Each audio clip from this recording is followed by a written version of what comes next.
chegando com mais uma edição do Sala de Entrevistas para você, nesse dia onde a gente vai falar de uma das maiores dores de cabeça do consumidor. Planos de saúde, saúde, médicos e essa batalha enorme entre saúde para quem precisa e saúde para quem presta o serviço. Essa batalha judicial vem acumulando aí ações Brasil afora e afogando cada vez mais o judiciário. Mas saber o que realmente é passível de processo ou não é que é importante. Muitas vezes você acha que tal procedimento foi errôneo, mas aí chega lá, não é assim e tal. Então tem muita coisa no meio dessa história. E sobre isso nós vamos conversar com um dos membros integrantes da Comissão de Saúde da OAB aqui de Santa Catarina, doutor Evandro Lins. Obrigado pela presença. É isso, né, doutor Evandro? Todo mundo acha que tem direito, todo mundo acha que o dever, e enfim, aí vai parar na justiça e a gente vê esse bando de processo que está tudo atravancando. Obrigada mais uma vez pela presença. Muito boa tarde, eu agradeço a presença aqui nos estúdios da TV Primavera e, em primeiro lugar, agradecer o teu convite de estar aqui para passar algumas informações importantes para o público que nos assiste, que realmente é uma miscelânea de acontecimentos, de fatos que levam, por muitas vezes, isso vai desembocar no Poder Judiciário, né? Então, as questões ligadas a planos de saúde, direito à saúde, questões que envolvem erro médico, isso tem um papel importante para nós, advogados que atuamos na área, e também um papel importante por parte do Poder Judiciário, que tem que resolver todos esses conflitos, né? Porque a saúde ela é urgente, né, doutora? A saúde ela não espera. Pode ser uma cirurgia que está para acontecer Correto. de forma urgente, pode ser algo estético, mas que para a pessoa é urgente. A saúde, quando você chega no médico e precisa dele, não é para bonito, é sempre urgente. Então, eu acho que isso também deixa as pessoas mais afoitas para resolver tudo logo, né? E a justiça, a gente sabe que não dá conta. Exatamente. Então, dependendo da demanda que o paciente geralmente tem, às vezes é um caso muito grave, muito sério, né? E às vezes tem a questão da fila pelo Sim. Sistema Único de Saúde. Então, tem certas situações que realmente levam que a pessoa possa furar a fila para poder ser atendido o mais rápido possível. Porque com saúde não se brinca, está lidando com vidas, né? E o papel do Poder Judiciário nesse ponto, ele é bem eficaz. A gente tem várias nuances aí dentro da questão do Poder Judiciário brasileiro nos últimos anos, né? Alguns comentários negativos, mas também tem a parte positiva de tudo isso, né? A estrutura do Poder Judiciário ela está apta a atender essa demanda ligada à parte da saúde, ainda mais quando envolve a questão da vida, né? Que é o bem maior a ser Sim, tutelado, claro. inclusive pela Constituição Federal, né? Então, esse enfoque ele é bem criterioso, é muito bem cuidado pelo Poder Judiciário. A gente fala de plano de saúde porque a gente demanda um valor para pagar, Então todo mundo espera que quando paga o plano de saúde, vai ser o mais bem atendido, rápido e tudo possível, porque você está pagando. Embora a gente também pague o Sistema Único de Saúde com os Sim, nossos impostos, a gente teria o exatamente. mesmo direito. Isso. Teria um plus com o plano de saúde, mas não é assim que funciona. Mas vamos lá, vamos para a nossa realidade. E é por isso que essa demanda também de judicializações contra planos de saúde vem chamando a atenção, né, doutor? Porque as pessoas pagam pela excelência do serviço que nem sempre é prestado. Exatamente. Quem controla essa questão dos planos de saúde no Brasil é a Agência Nacional de Saúde, a ANS. Famosa. A famosa, é ela que emite as portarias normativas, né? Em que os planos de saúde vão ter que se basear nessas portarias. A questão é bem complexa com relação aos planos, porque geralmente há problemas de forma contratual, né, entre o cliente e o plano de saúde. Então, muitas vezes é feito um contrato que fica a desejar, tem lacunas, né, ficam abertas, e isso enseja em interpretação jurídica para isso, né? Então, os planos de saúde eles estão tendo uma lucratividade muito grande. Isso são dados do próprio sistema da ANS, né, que demonstra que a parte lucrativa dos planos ela é gigantesca, né, passa de bilhões de reais. E, em contrapartida, para o cliente, para o paciente que está vinculado a um plano de saúde, isso geralmente não acontece, esse investimento, né? Sim, claro. Então, muitas vezes, o paciente vai fazer o uso do plano de saúde quando ele precisa, há uma negativa. O plano não cobre certos procedimentos, e aí começa uma batalha contratual, né? De forma até extrajudicial, que aí o advogado tem que estar apto para isso, né? Para referenciar esses problemas dentro do contrato e apontar isso para o plano de saúde. E, às vezes, isso ultrapassa a esfera extrajudicial, tendo que ir para o Poder Judiciário também para poder fazer valer os direitos do consumidor, É, né? porque a gente tem duas nuances, a área da saúde, né, que é dentro da resolução da ANS, Sim, e aí tem o direito do consumidor, aí acaba tudo, né, porque mistura tudo, aí é contrato que a gente tem que ler letra miúda, hoje não pode ter mais letra miúda, gente, mas são pequenas iguais, não adianta. é, É muito termo técnico, que as pessoas acabam, às vezes, não foi, estou assinando, eu acho que aqueles contratos que vêm de empresas também, né, às vezes a pessoa assina ali porque um benefício da minha empresa, mas no final das contas, quando precisa, como o senhor disse, não cobre isso, não cobre aquilo, e todo mundo fica num mato sem cachorro, ou no cachorro, né? Mato sem cachorro, mato né? sem Mato sem cachorro. cachorro, troquei de tarde. Porque quer usar, que é um investimento, né? Querendo ou não, é um investimento, a gente Uhum. paga para não usar, mas quando precisa, tinha que estar à disposição e nem sempre está, né? E aí, como é que a pessoa faz hoje? A área de vocês, da advocacia, voltada a problemas de saúde, não sei o termo técnico correto, está crescendo bastante, né? Essa área da saúde, porque ela se subdivide, né? A Tá. área da saúde, aí ela vai para a questão de erro médico, ela vai para outro plano, mas está crescendo, a demanda está muito grande. A Uhum. judicialização da saúde no Brasil, ela vem crescendo gigantemente, assim. Se eu não me engano, tem um dado estatístico do Conselho Nacional de Justiça, que em 2024 teve um aumento de 502% em ações Nossa. ligadas à área da saúde com relação a 2023. Então é um aumento muito grande, né? As pessoas estão tendo mais contato com a questão dos seus direitos pelas mídias sociais, Uhum. então isso tem demandado um mercado dentro do direito que o profissional tem que se especializar para poder atender essa demanda que está crescendo a cada dia, né? Uhum. E com relação aos contratos, eles são bem genéricos, né? Muitas cláusulas são genéricas.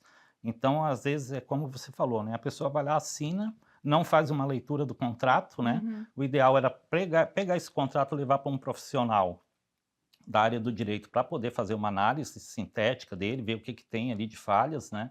Para depois fazer a assinatura, mas não é isso que acontece. No Não dia a tem dia, não nem. tem como a pessoa É, fazer isso. não tem nem tempo. Não O tem, certo seria todo mundo ser honesto, né? Por parte de exatamente. quem contrata, por parte de quem está contratando, porque evitaria muita coisa. E se tem as normas, por que não segui-las, né, doutora? É tão simples, E isso uma soma que exatamente. fecharia, né? E aí uma coisa que os planos batem muito na hora de prestar essa assistência para o cliente que é o paciente Uhum. para o paciente que é o cliente deles, é a questão das doenças pré-existentes, né. Tá. Então essa questão, essa cláusula contratual, ela é muito importante, porque o plano de saúde, ele é obrigado a fazer um exame médico antes da assinatura desse contrato, para ver se o paciente já tem Eles alguma têm que doença. pagar, a gente tem que pagar esse Não, exame médico? não, Eu isso já é ouvi relatos na internet, olha assim, nas minhas pesquisas, né, de gente que pagou 1.000, R$ 2.000 de exame, desses pré-exames médicos, para saber se podia ou não assinar com determinados convênios. Não, porque como é um contrato de prestação de serviços, a obrigatoriedade é da própria Seguradora, do próprio plano plano de de saúde. saúde a fazer essa intermediação, né. Então ele Hum, deve ter uma equipe médica, né, de profissionais ali técnicos para poder fazer a avaliação desses clientes, mas isso não não acontece. acontece, porque é uma demanda grande, É só chegar lá, assinar, pronto, deu. a contratualização de plano de saúde, ela também é muito grande, é Uhum. diária, né. Muita gente às vezes vai para o SUS, tem um atendimento não muito bom, não gosta e procura um plano de saúde. Então também fica um contraponto, porque é uma demanda gigante, não tem como você colocar todo mundo numa fila para ir fazer exame para doença pré-existente, Sim. né.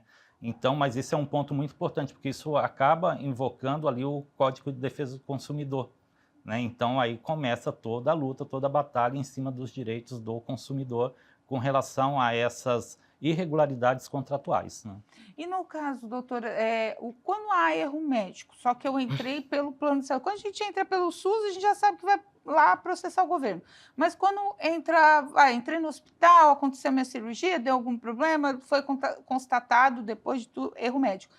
O erro é sempre do médico ou o plano também paga por esse erro, já que eu estou por ele? Não, tem que fazer uma distinção bem grande com a Tá. questão da responsabilidade civil subjetiva, no caso, né, Do do médico? plano, Aham. né, porque tem a responsabilidade civil objetiva e a subjetiva. Como ele é um profissional liberal, né, tem que ver toda essa questão, Questão de esse, contrato do do médico com o médico, plano. mas Tá. também você pode, em uma ação, pedir solidariedade, né, entre o Uhum. plano e o médico, porque o plano de saúde é que faz o meio termo, né? Ele coloca o médico na lista, Uhum. né, De de conveniados. referência, de Aham. conveniados. Então, o plano também pode ser demandado nessa questão. Doutor, tem alguma diferença de plano e seguradora de saúde? Plano de saúde e seguradora de saúde? Porque eu vejo que os termos técnicos às vezes dão essa variada, né? Alguns falam, tu é É, assegurado, outro, não, é plano. Eu sempre fico perdida. Gente, será que tem alguma diferença? não muito, mas é Tá. porque o plano de saúde ele vai estar focado num ponto determinado, que é atender essa questão, né, do paciente. A seguradora já vai partir para um outro Outra caminho, questão, outra tá. questão, né? Mas não deixa também de ter a sua responsabilidade. Vai estar sendo ali fiscalizada pela Agência Nacional de Saúde, a ANS também, Uhum, né? E pela SUSEP, que também cuida dessa questão dos seguros, né, aqui no uhum. Brasil. Então, tem que ter toda essa questão contratual aí entre a seguradora, o plano de saúde e o paciente. Então, o certo é ler as letrinhas ali, Tem que seja miúdas ler, ou não. e até pelo Código de Defesa do Consumidor, aquelas letras É. miudinhas já não é mais possível, né? Isso é proibido por lei. Manter aquele tipo de formatação no Sim. contrato, né? Não pode mais, tem que ser com letras bem visíveis e bem detalhado o contrato. E aí, doutora, a gente vai para o próximo bloco, e aí a gente vai falar certinho, gente, como é que essa relação que você chega ao erro médico e lá na justiça. Vamos esclarecer um pouco mais sobre essa situação e também, né, esclarecer essas questões das negativas. Quando você pede e não vem Sistema Único de Saúde, a gente volta já já no próximo bloco, a gente continua o assunto. Não se esqueça, o Sala de Entrevistas fica todinho no nosso canal do YouTube, /TV Primavera Criciúma, e também no nosso canal do Spotify, Sala de Entrevistas. Procura lá que você acompanha em áudio e vídeo. A gente volta já.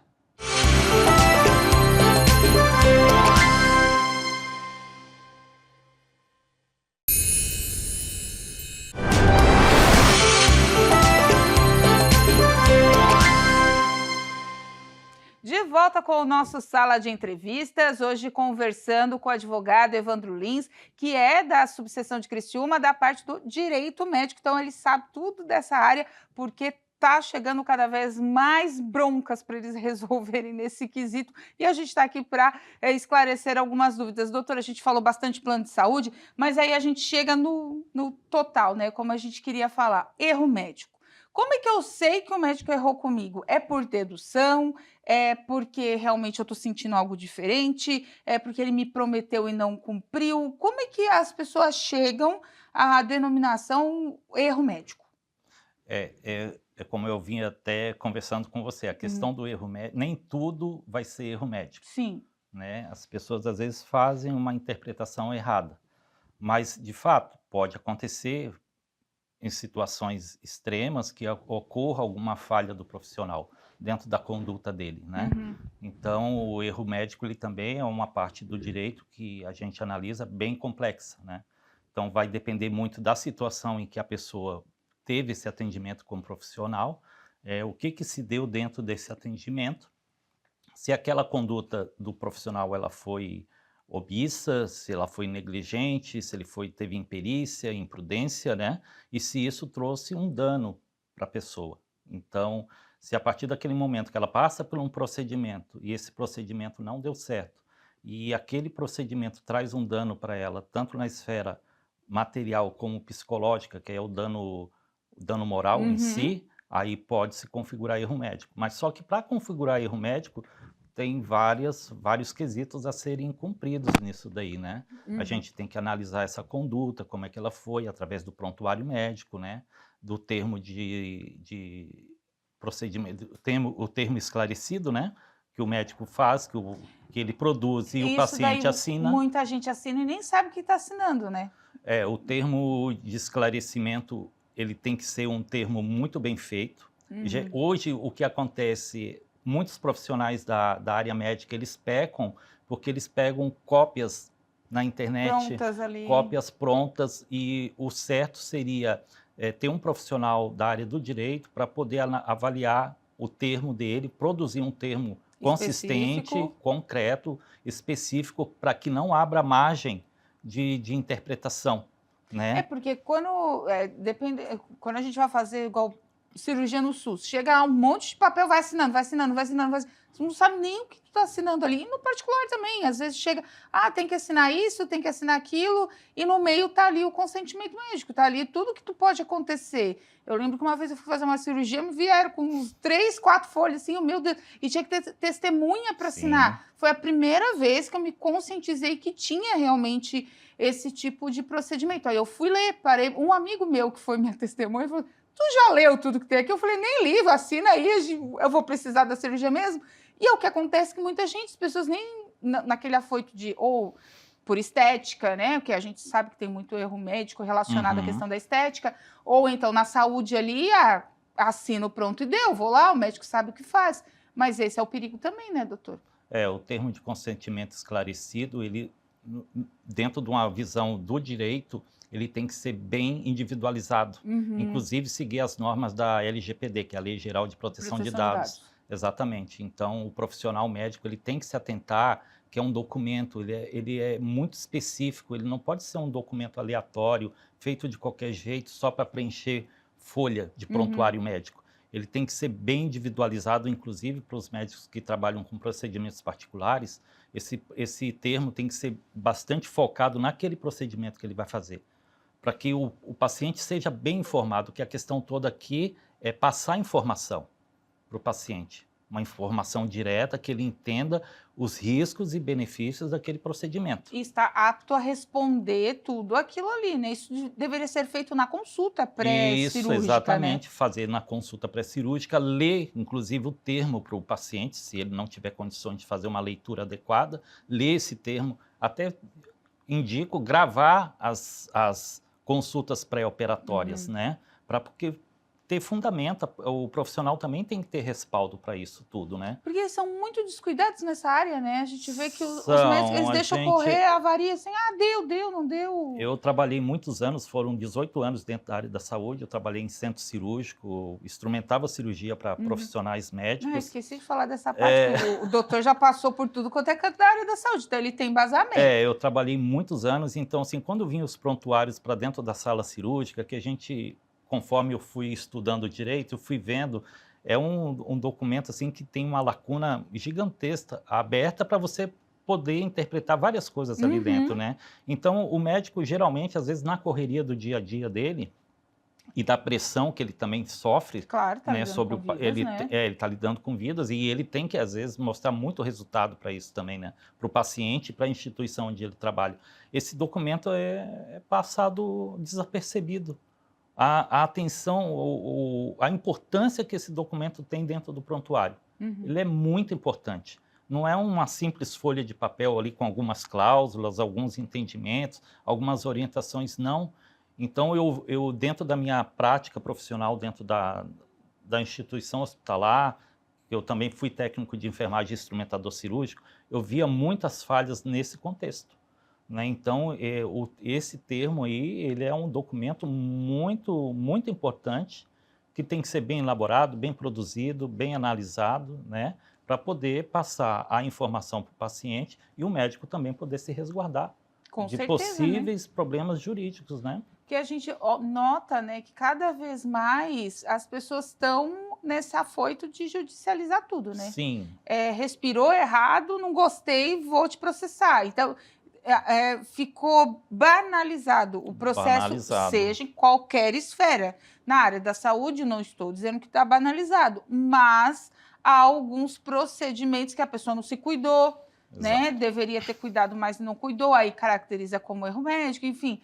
É mais fácil judicializar do que se prevenir, às vezes as pessoas acham, mas no caso dos médicos seria o contrário, né, doutor?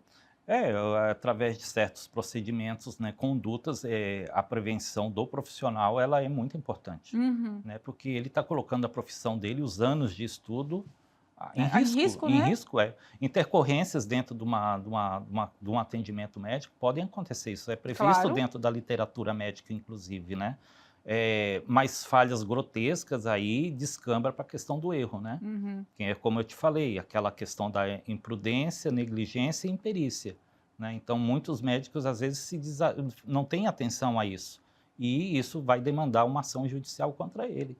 Então, é muito importante essa visão que o médico tem que ter, não só da questão, fazer da profissão dele também um negócio, Sim, né? claro. Ele tem Ele que é um cuidar, CNPJ, né? Ele ele já é é um ser, autônomo, por isso ele é um exatamente. CNPJ, né? Exatamente, e como eu te falei, o número está crescendo cada vez mais de judicialização na área da saúde, né?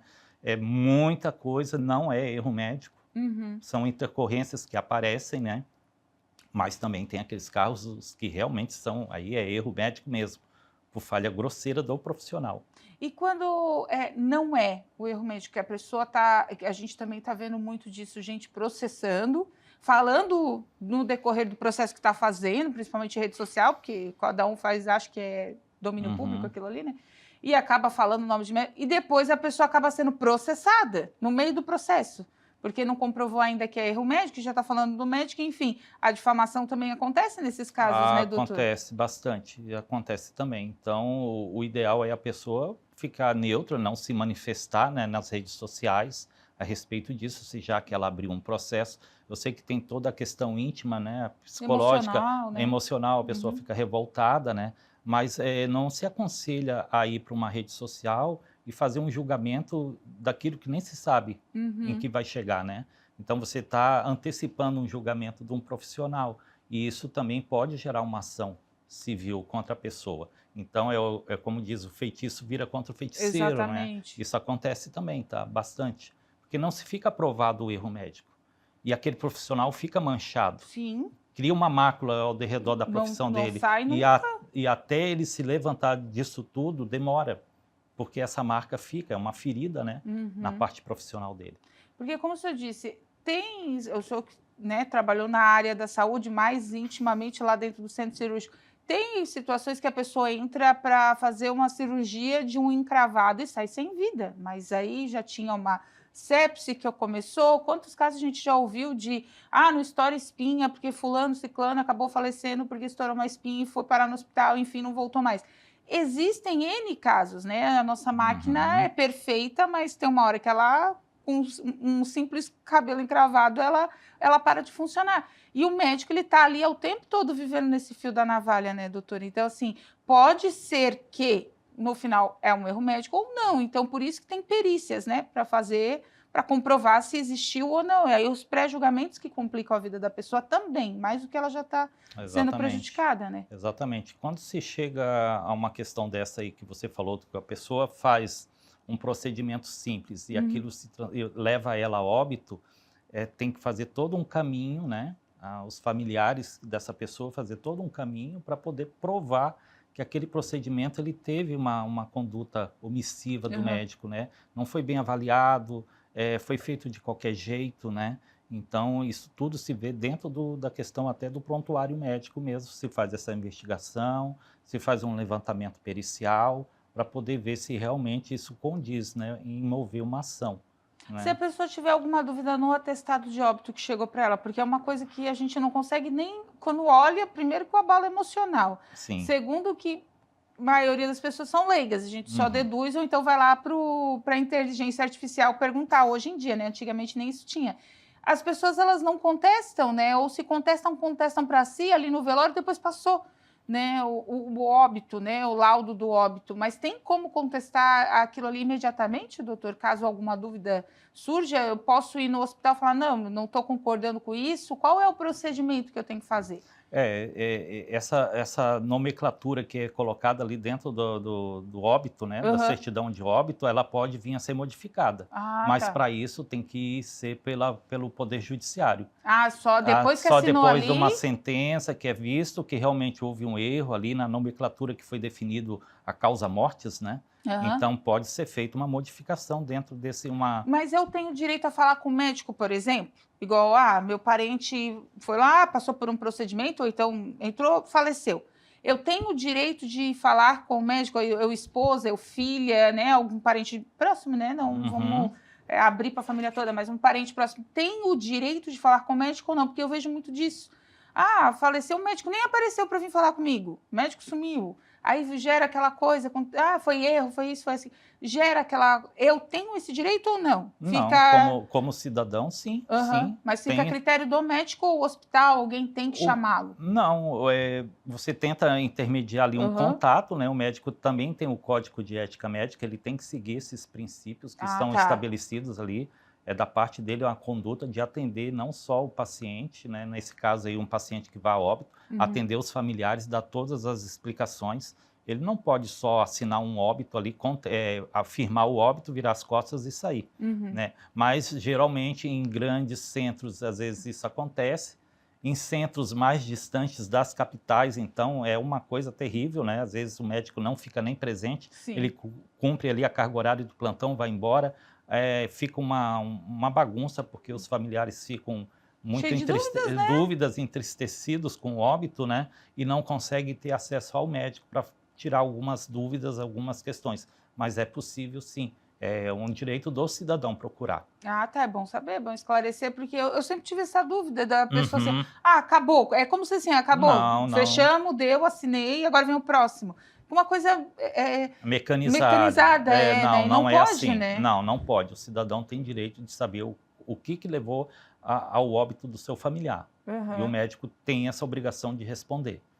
Nem que seja no momento oportuno, ele vai chamar e vai ter essa conversa. Pode ser que ali no momento do atendimento surjam outros casos que Sim, ele de repente um não acidente, possa te sim, sim, atender, né? sim. Mas no momento oportuno ele tem que dar explicações, sim. Se ele for chamado para isso, né? Pelo familiar, para poder esclarecer alguns pontos. Doutor, daria mais uns 3 programas no nosso assunto, mas eu queria, antes de encerrar, falar ainda se os maiores índices ainda estão na violência obstétrica. Se é o que mais chega para vocês de. Eu até trouxe aqui Por favor. alguns dados aqui, né, Aham. das especialidades médicas que possuem o maior número de ações que já estão até inclusive no STJ, que é o Uhum. Superior Tribunal de Justiça, né? A ginecologia é a campeã. É a campeã, né? 42,60%. Isso são dados da Associação Paulista de Medicina do ano passado, Tá. 2024, lá do início do ano passado. 42,60% é obstetrícia. Depois vem traumatologia, com 15,91%, né? Serviço de traumatologia. A cirurgia plástica é em terceiro lugar, 7%, porque Uhum. geralmente o pessoal pensa que é cirurgia plástica, né? Geralmente, quando eu vi Não. esses dados, eu me assustei. Aí fui dar uma pesquisada ali, até para contextualizar. A questão da, quando a gente fala violência obstétrica, é tudo. De forçar a mulher a ter um parto natural, sendo que ela já está vias de fato ali, de já nem conseguir mais, de não realizar parto, de realizar parto com laceração, que não se usa. Mulheres que agora a gente tem a lei, né? E Uhum. antes não tinha, mulheres que estão com Para gravidez acompanhamento. retida, Uhum. né, com Sim, aborto em andamento, estarem junto com outras mulheres, passando por dano exato. psicológico, enfim. Tudo isso faz parte da violência obstétrica. Gente, é um terror, tá? Pegarem cada um ali, cada processo é horrível, um show de horror. A especialidade da ginecologia, ela tem suas particularidades, eles são bem, a pressão é muito grande, né? Sim. Eles estão mais abertos a riscos, né? Que Tra- são é procedimentos. continuar uma vida e trazer outra, né? Exatamente. Então, é a área onde mais tem demanda. É o profissional da ginecologia e obstetrícia. As demais áreas, elas, conforme eu te falei aqui, ó, cirurgia geral é 7%, Uhum. clínica médica 6%, a neurologia 5% de ações. e a pediatria 4,46. E aí no global a gente entra com os planos de saúde que também entram nesse rol de processos da área da Sim, saúde também. sim, exatamente. Negativas. Negativa, aí vai embora, E agora vem ainda mais os atendimentos neurotípicos especiais, que tem um plano que nega, tem outro que não nega, e não sei, exatamente. a ANS também não chegou num acordo disso daí também, e ainda está meio bagunçado. Mas está começando encaminhar. a encaminhar normativas para poder regularizar isso aí dentro do setor. Porque Mas está muito aberto ainda, né? dentro de um universo que a gente paga tão caro, como o senhor disse, arrecada bilhões, ter tantas normativas beira o absurdo, né? Mas isso faz parte da cultura do nosso país. É. O Poder Judiciário brasileiro, ele é feito de várias normas, né? Aham. É diferente dos Estados Unidos, que são normas muito fechadas, Sim. muito É um negócio só mínimas. pronto e deu. Segue e acabou, aquilo não ali. tem brecha, né? Mas o Poder Judiciário brasileiro, o direito brasileiro, ele tem uma nuance diferente, né? Uma Mas questão... essa entrada de vocês terem, dentro das subseções e das seções estaduais e também na OAB federal, a questão das áreas, né, específicas, tem do direito do idoso, tem vocês da medicina, tem o outro de outra área. Ter essas áreas ajuda muito, né, as pessoas a terem um entendimento e também disseminar informações importantes para a população, né, doutor? Sim, a OAB tem um papel muito importante, né, através das suas comissões, na questão da orientação da população, da sociedade, né? Sim. Então, querendo focar na parte da OAB, o papel dela é importantíssimo. Sim, né? ajuda. Então, ela funciona até como, eu vejo, no meu ponto de vista como profissional, como um fiscal até na sociedade, né?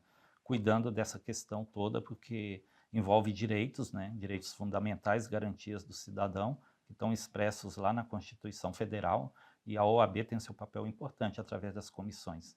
Então, tá certo. Doutor, mais uma vez, obrigado. Passou rápido, a gente já deixa o convite para vir mais vezes e a gente falar mais sobre o assunto, que realmente a demanda, não só lá no judiciário, mas a gente de dúvidas também é muito grande. Obrigada mais uma vez. Eu que agradeço a participação e me coloco à disposição aí para outras entrevistas. Então, tá certo. Tá gente, bom? Através das redes sociais do doutor Evandro, que passaram aqui no nosso GC, aqui, né? Ó, tá passando agora. Também ele tira um monte de dúvida lá, tem vídeos, tem informações, dá para acompanhar, segue ele nas redes sociais. A gente fica por aqui com o nosso Sala de Entrevistas de hoje, sem esquecer que ele está todinho no nosso canal do YouTube, /TV Primavera Criciúma, e também no nosso canal do Spotify, Sala de Entrevistas, procura lá que você acompanha. Tem shorts também no nosso canal do YouTube, segue a gente que você fica com informação sempre em primeiro lugar. Até o próximo Sala!